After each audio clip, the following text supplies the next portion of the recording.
समझने की जरूरत है। हम जो है एक है, बहुत सारे मुकर्रिरीन और बहुत सारे उलमाए दीन और बहुत सारे दानिश्वर बड़े बड़े स्टेज पे आकर इस बात को कहते हैं कि मुसलमानों मुत्तहिद हो जाओ। मैं उस बात का खंडन करता हूँ। मुसलमान मुत्तहिद है, हम दानिश्वरों को मुत्तहिद होने की जरूरत है। हम दानिश्वरों को मुत्तहिद होने की जरूरत है, ये लीडरान को मुत्तहिद होने की जरूरत है। ये 24 करोड़ मुसलमान हिंदुस्तान के मुत्तहिद है। अगर मुत्तहिद नहीं होते तो हम खास मैदान पर असद ओवैसी को चुनने के लिए जो मुसलमान आए वो तबलीग जमात के नहीं थे, वो अहले हदीस जमात के नहीं थे, वो तमाम मजहबों के लोग। तो मुसलमान मुत्तहिद है। हमें इस बात की फिक्र करना चाहिए कि जिसके हाथ में हमने कौम मिल्लत के डोर दिए वो आदमी कैसा है। अगर वो आदमी ईमानदार है, सही है, कौम मिल्लत को सही रास्ते पे ले जाने की कोशिश कर रहा है तो हमें उसका साथ देना चाहिए। और दूसरी चीज, इस मुल्क के नौजवानों के ताल्लुक से मैं बोलना चाहता हूँ। गुज़िश्ता मरतबा ये साल जो है 15 अगस्त का मौका आया, 15 अगस्त के मौके पे मैंने एक स्पीच दी। स्पीच में कहा कि भाइयों, मेरा दिल नहीं कर रहा कि मैं आप लोगों को आज़ादी की मुबारकबाद दूँ। मेरा दिल नहीं कर रहा कि मैं आप लोगों को आज़ादी की मुबारकबाद दूँ, क्योंकि जो हमारे आबा और अजदा ने इस मुल्क की आज़ादी के लिए अपने खूनों को बहाया, अपना सब कुछ कुर्बान किया, उन्होंने जो सपने देखे थे वो सपने आज तक हकीकत में तब्दील नहीं हुए। जब तक वो हकीकत में तब्दील नहीं होते, जब तक उसको हकीकत में तब्दील करने के लिए हम रास्ते पे नहीं आते, तब तक आज़ादी बेमानी। आज़ादी क्या है? बेमानी।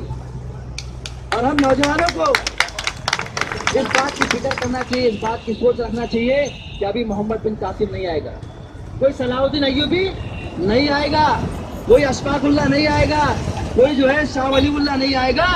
हमको अपने अंदर से वो पैदा करना पड़ेगा, शाह वलीउल्लाह पैदा करना पड़ेगा, अशफाकुल्लाह पैदा करना पड़ेगा, टीपू सुल्तान पैदा करना पड़ेगा, औरंगजेब आलम भी पैदा करना। अगर नौजवान ये समझते हैं कि आज हमारी क़यादत के लिए कोई रेडीमेड लीडर हमारे लिए आएगा, तो मेरे भाइयों वैसा नहीं होने वाला। हम सबको कौम और मिल्लत का लीडर समझकर हर एक जुल्म ज़्यादती के खिलाफ मैदान में आना चाहिए।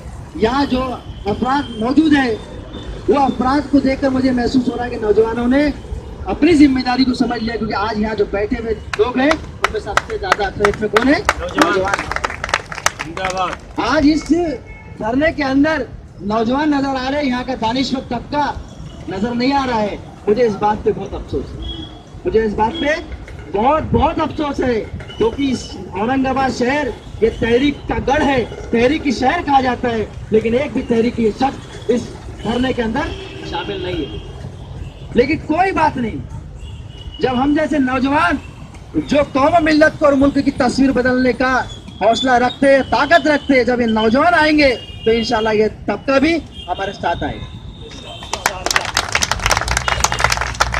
और लास्ट में मैं एक बात और बोलना चाहता हूँ कि मेरे भाइयों, हम जो मुसलमान हैं, हम मुसलमान नारे तकबीर अल्लाह अकबर पर बहुत जोश दिखाते हैं।